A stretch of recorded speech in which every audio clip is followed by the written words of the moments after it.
গণিত বইয়ের অষ্টম শ্রেণীর যে বইটি, এটি নতুন একটি পর্বে আমরা কিন্তু আসলাম। এই পর্বে এখানে 40 নম্বর পেজে আসবো। 40 নম্বর পেজে আসলাম।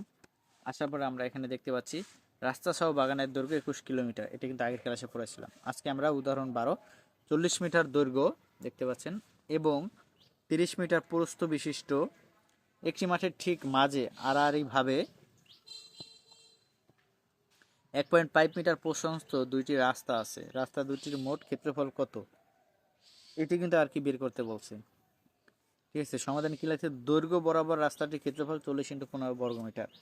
বর্গমিটার বের করতে হলে দৈর্ঘ্য আর প্রস্থ গুণ করতে হবে। ঠিক আছে, প্রস্থ বরাবর ক্ষেত্রফল 30 - 1.5, প্রস্থ একটু কম বলে সে দৈর্ঘ্য অবস্থায় 1.5 মিটার প্রস্থ কম, তাই প্রস্থ যেটা বেরোবে সেটা থেকে বিয়োগ হবে।